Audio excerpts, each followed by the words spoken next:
মানুষ আনন্দ স্বরূপ, আনন্দই চায়। যা কিছু করে তাতে সে আনন্দ উপভোগ করে। কিন্তু যখন সীমিত কোনো পদার্থ বা কোনো বস্তু, কোনো ব্যক্তিকে নিয়ে যখন আনন্দ পাচ্ছেন, ওটা যদি চলে যায় আপনি ভেঙে পড়বেন।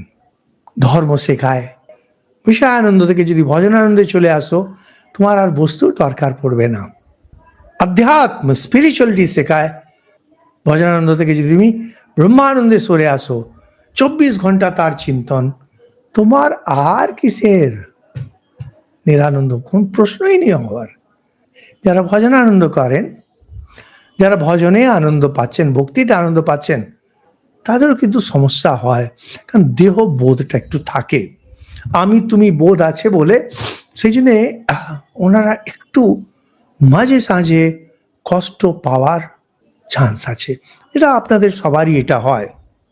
যারা বিষয়ী তারা কি করে, যেমনি কষ্ট হলো আর এটা কিছু করে নেবে। মানুষ প্রেমিকাকে ভালোবাসে, তা বিয়ে হলো, বউকে ভালোবাসে, সরে যাচ্ছে।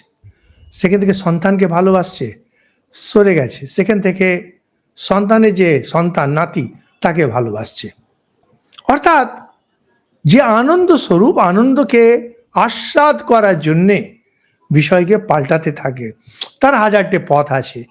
কিন্তু একজন যে সন্ন্যাসী, সে কি করবে?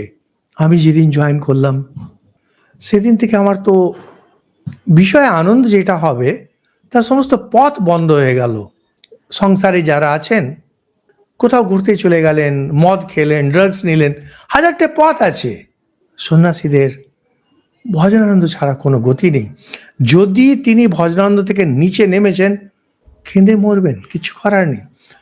কিন্তু ভজনানন্দেও সেখানে যে সমস্যাটা থাকে, মাঝে মাঝে দেহবোধ, মন বোধ, আমি বোধ, তার কষ্ট। আর বিষয়ী যারা, এই ডালগোলার যে লোকেদের কথা বলা হচ্ছে, এদের এগুলো কোনো ব্যাপারই নেই, এটা নেই সেটা করবে। মদ না পেলে ভাং খাবে, ভাং না গাঁজা খাবে, কিছু একটা নিয়ে থেকে যাবে। ভক্তরা এরকম করতে পারে না। ফলে কি এরা বিষয়ীর মতো নয়। আর ব্রহ্মানন্দী যে এক নিরন্তর আনন্দ, সেটাও নেই। ফলে এরা কষ্ট পায়। ভক্ত কষ্ট পাবে, ভালো মানুষ কষ্ট পায়। ভালো মানুষ কেন কষ্ট পায়?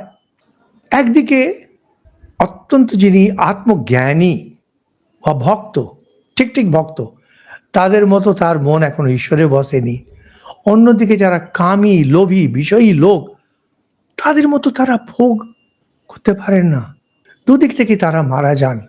এই মারা যাওয়াটা হচ্ছে এবার আস্তে আস্তে তাকে ওপরে নিয়ে যাবে।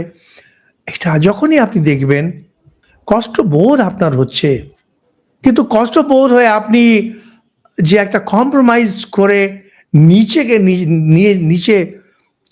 নিচে নিয়ে যাচ্ছেন, এটা যদি না করেন, অর্থ হলো ঠাকুর এবার আপনাকে আরো কাছে টানবেন।